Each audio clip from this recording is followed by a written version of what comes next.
the summer of sci-fi.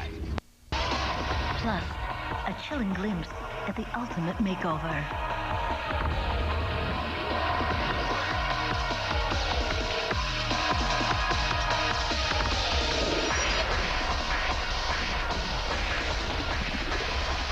An exposure special edition. Downloading host profile, Lisa Marie.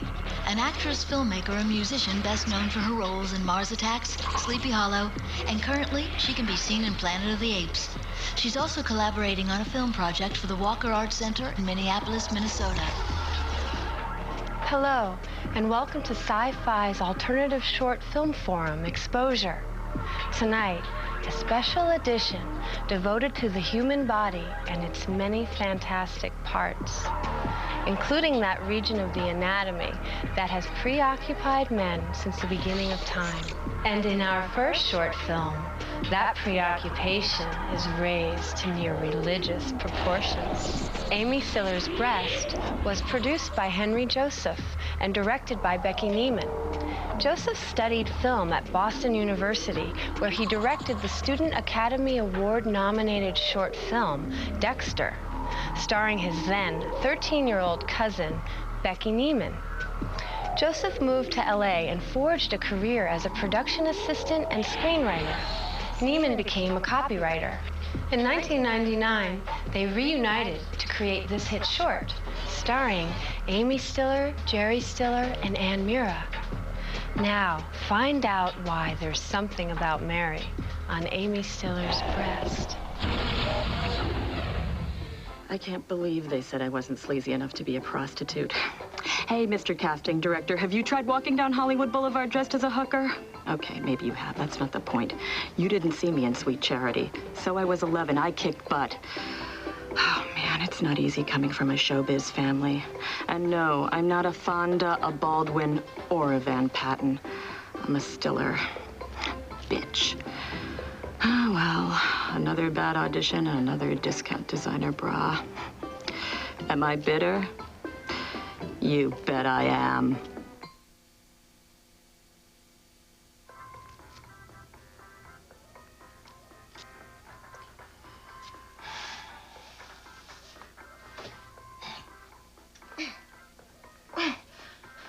Excuse me? Could you help me? Oh, yeah, sure.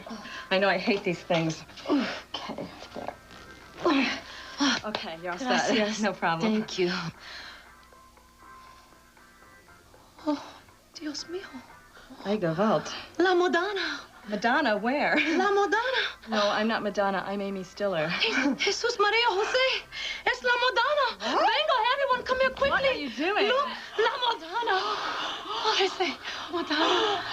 Oh, La Madonna. Oh. What? Oh. It's the Virgin Mary there and your left right. What? Get out of my way. I'm sorry. I just have to see this. Oh, my God. Ay, ay, ay. It's the Madonna on... Oh,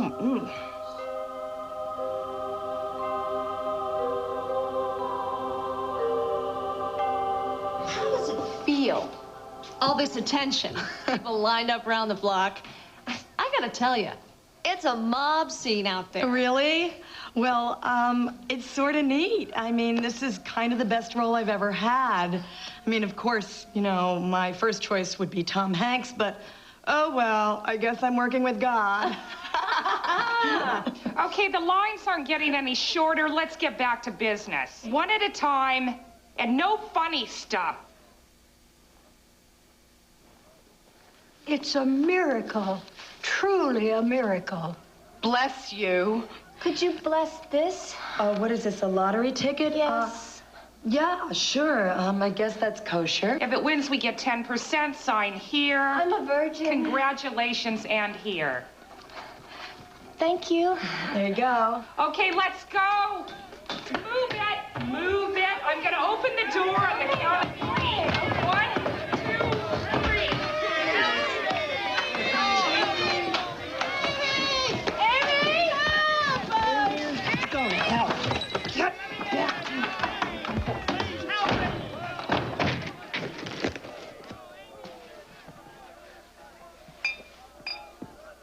Oh, cool. Look at this. Yeah, you know, I thought keychains, kitchen magnets, but ultimately, everyone likes a nice set of mugs. Do I have to? $9.99 like this. If they touch your breast, it's $14.99. Okay.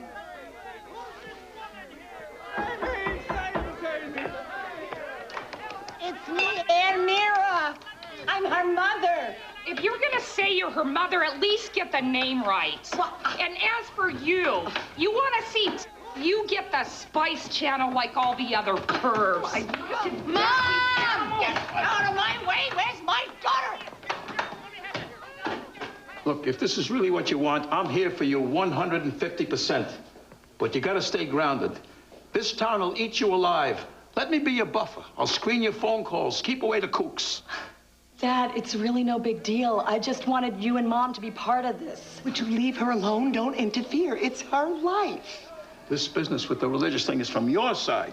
I just want you to stay grounded. You take a Henny Youngman who sat there writing jokes all day like he was writing the Talmud. Henny never wrote a joke in his life. He paid people for those jokes. All right, like he was studying the Talmud. Oh, Mom, Dad, I can't have this conversation right now. Listen, the official inspection team from the Vatican just arrived. The what? The Vatican? What? It's kind of like the Good Housekeeping seal of approval, only the Pope. Oh, my God.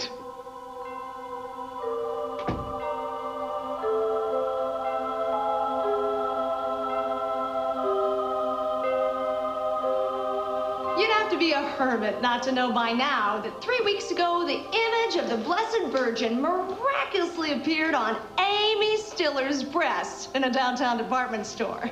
Amy is about to be inspected by representatives of the Vatican. So stay tuned to find out if there's something about Mary on Amy.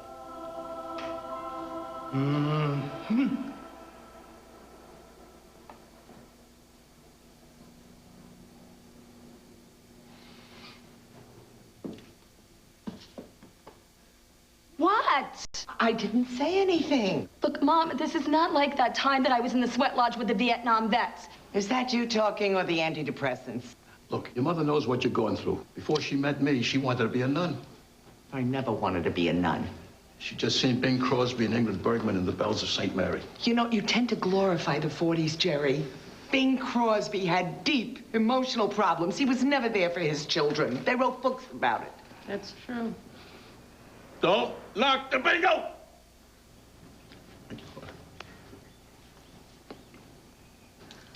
Thank you, sister. Okay, we're ready.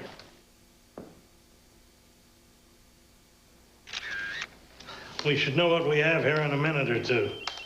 Well, I've always been a spiritual person.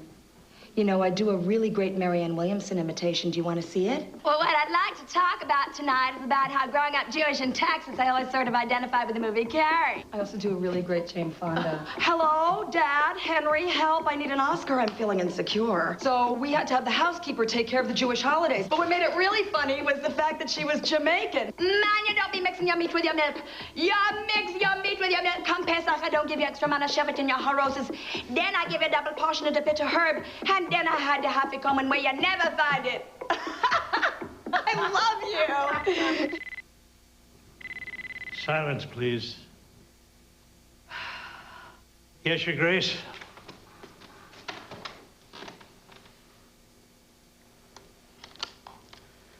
It's not the Virgin Mary. Maybe it's a rash. Yeah, I get them all the time. It's a rayon. What? Well, are you sure? Okay, let's back up. I mean, can't we get a second opinion? Maybe it's her cousin. Do you think you can give me an interview with your brother? What about Jean Garofalo? Okay, we're out of here. Well, can't I talk to him? I mean, maybe it was the lighting. I mean, what do you call him, Pontiff? Check with the Greek Orthodox. Maybe they'll be able to help you out. Was it real? Was it an allergic reaction to the Prozac? At least now I know who loved me for my talent and who loved me for my breast. The point is, got a great agent out of it. Sometimes you have to let go. At least that's what I keep telling my good friend Pamela Anderson Lee. We're both reading that bestseller, Wherever I Am, There I Was. Well, the other day, Pam had a breakthrough, and she threw the book against the wall. I got scared, so of course I slapped her. She slapped me. And as we held each other's mascara-stained faces, knowing we were as intimate as two women can be without getting sexual, I said, Pammy, baby, it's a process. But you and I just don't seem to get that. I think I get it now.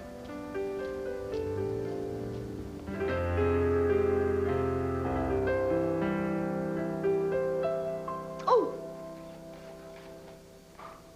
I'm sorry. That's mine. Oh, by the way, I loved you in Fame. She thinks she's a druid. What are you talking about, druids? What about your side with the Dybbuk's? Ed Sullivan was right. These mixed marriages don't work out. In the same sense that Jesus represents the Christ child in all of you, oftentimes Sissy Spacek represents the Carrie within me.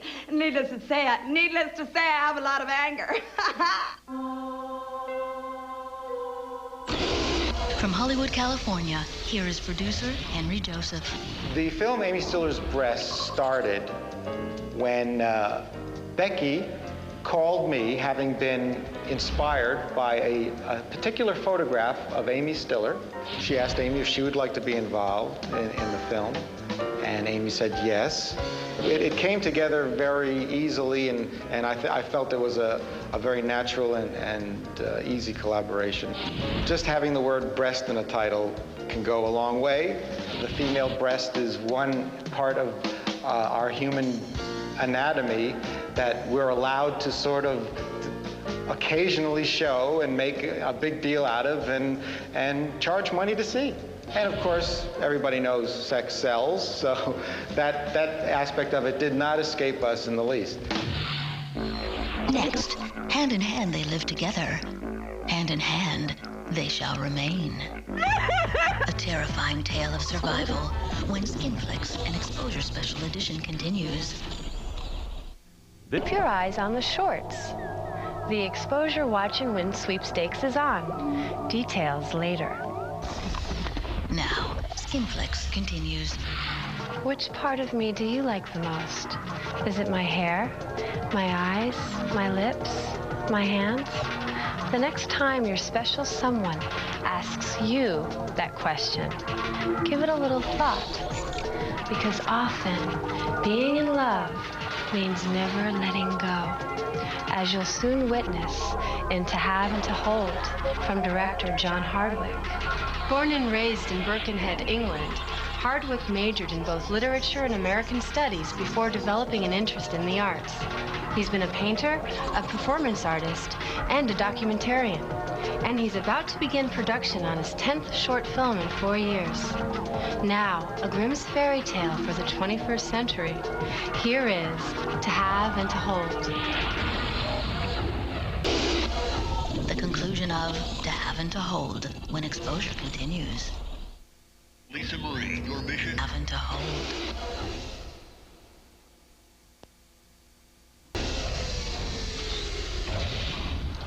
In order for To Have and to Hold to work as a short film, you have to feel sympathy for the two characters, even the man that's dead. And there's less than a minute in which to show them alive and the kind of relationship that they share. And I think they improvised that well, you know, and it does show a kind of real affection.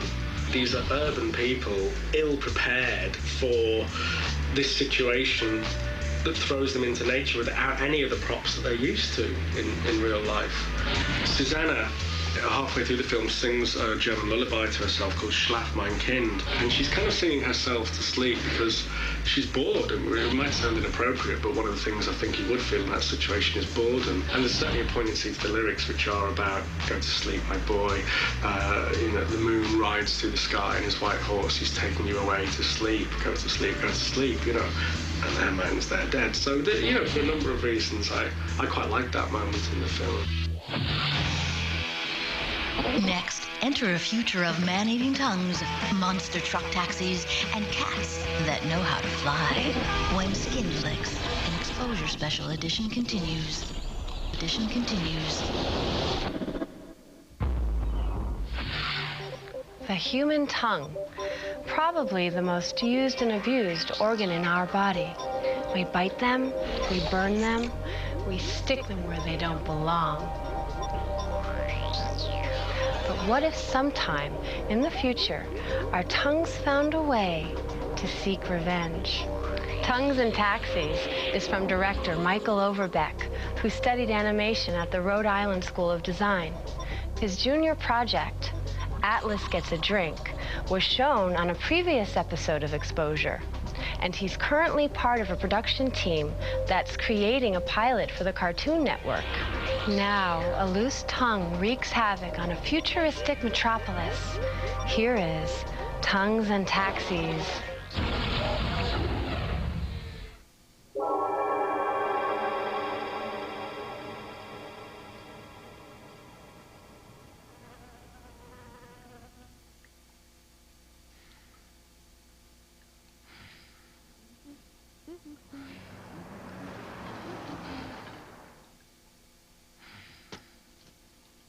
Oh! I hate this place. Ugly buildings, boring people. Something about this place gives me the creeps. The garbage man has been standing there for an hour. Oh, no. He wouldn't. He wouldn't. Oh, it's just a leaf. You don't pick up a leaf. Oh, leave it. Leave it.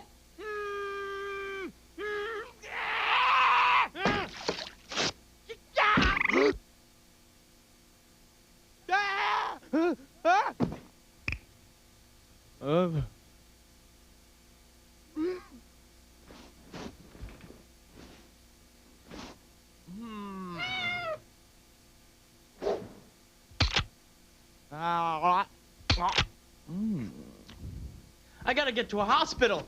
I gotta fix my arms. Taxi! Taxi! Help! Help!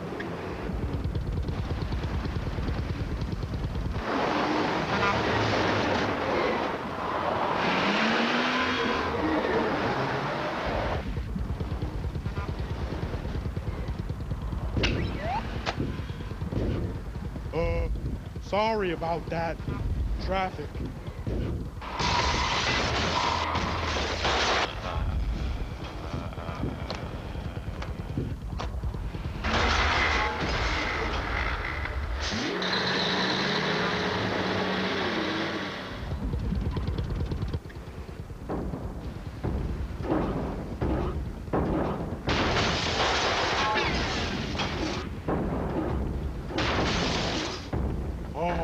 I gotta get one of those.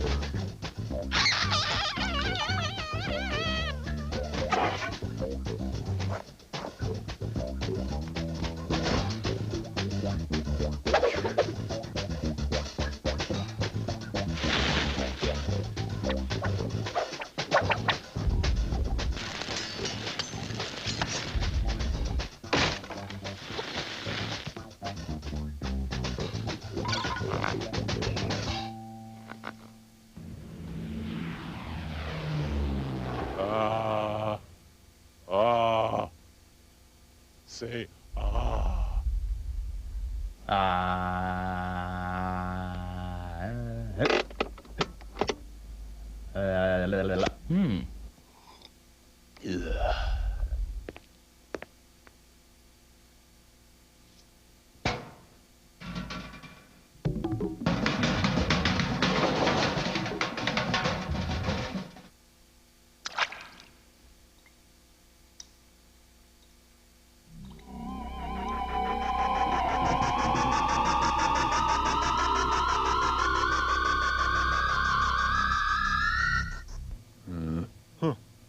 I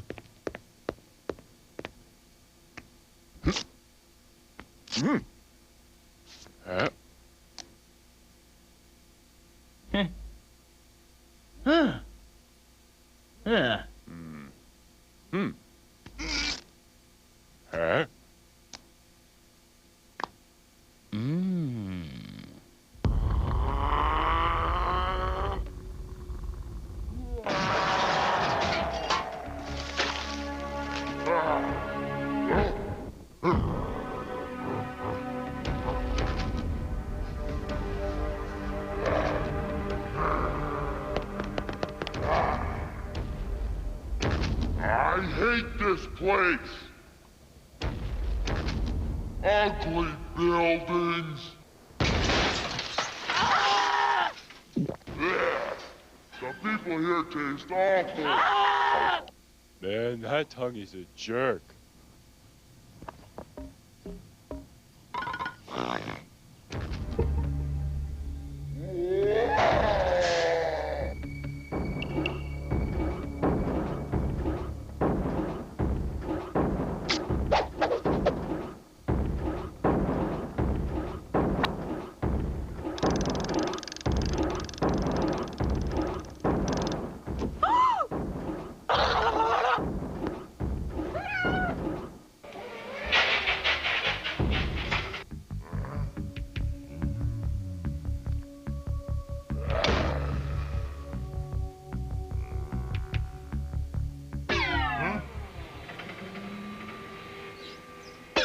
Ah!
Mike Overbeck recently screened Tongues and Taxis at the Cannes Film Festival. I'm gonna take off to go to France. Can an unknown filmmaker get noticed at this glamorous event? Welcome to Cannes. I get the feeling I'm gonna feel lost for quite a while and not know really what I want to do or find or look at. I got laughed at for being American. So yeah, even though we have the fancy badges, we have access to all the sort of markets and displays and sort of thing. But to see a movie, you have to wait in line and be the first to get your tickets. There are parties for all the movies there. To get into these parties or even find out that they exist, you have to know someone or somehow get an invitation. Most people don't know that there's a party until it's too late. This is where they had the Moulin Rouge party last night. I guess today it's open up to common people. All the pictures you see in the magazines and on TV of what happens at Cannes take place inside these circles that most people don't get to see. It's not for me. Everything is very strange and covert, and the best way to get the most out of your Cannes visit is to make friends with people you don't even know. I came to Cannes, a little boy, a little man. Next, who says beauty's only skin deep? When Skin Flicks, an Exposure Special Edition continues. With host Lisa Marie. Some women spend a lifetime, not to mention a small fortune, in pursuit of the look. In our next short film, putting on the perfect face is easy as losing your own identity. It's called Temple, from director Michael Condran. Born and raised in Newcastle, Australia, Condren got his start working in the camera department of a local TV station. He's directed commercials, documentaries, and music videos. And his latest short, Dial L for Latte, was recently shown at the Comedy Central Film Festival. Now, if you're devoted to the altar of beauty, you'll feel right at home in Temple.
From Madame Tussauds Wax Museum in the heart of Times Square, director Michael Condren. The location in Temple is always meant to be that surreal, mystical place where girls go when they go to the bathroom. It was notionally meant to be a nightclub bathroom. All that time you've spent standing around outside waiting for your girlfriend to come back, I always figured that was where they are. The story, I guess, originally comes from the fact that I was just getting a little disturbed by images in the mainstream media of women, these unobtainable ideals. I think vanity is something that is pre-programmed into you, and I think a lot of the images in the media these days, they try to play on that. A great example of what made Temple come around was my girlfriend's younger sister, I think was about 14 at the time. She was a beautiful child, and she just thought she was so ugly. She thought she needed cosmetic surgery, and she thought she needed liposuction, and you look at her and think she's absolutely beautiful. Where does she get these ideas at that age? And I thought that was coming from women's magazines, where they're portraying this impossible ideal. It's hard to be different. It's hard not to fit in. I have just recently sold my soul to the devil and started directing television commercials. 20 years from now, I guess it can go either two ways. You know, I guess I could either be living in a big house in Hollywood Hills snorting coke off the butt of a supermodel, or I could be shaking a cup out the front of the N train entrance, you know. Have you been watching tonight's shorts carefully? Your chance to enter the Exposure Watch and Win sweepstakes is coming up next. Stay tuned. Skin Flicks and Exposure Special Edition will continue. Flicks continues with host Lisa Marie. Remember to enter tonight's Exposure Watch and Win contest. Just log on to exposure.sci-fi.com/bodyparts. for entry details and full contest rules. And while you're there, check out this week's selections or any flick from Exposure's extensive short film collection. I'm Lisa Marie. Let's get exposed together next week on Sci-Fi's original short film series, Exposure.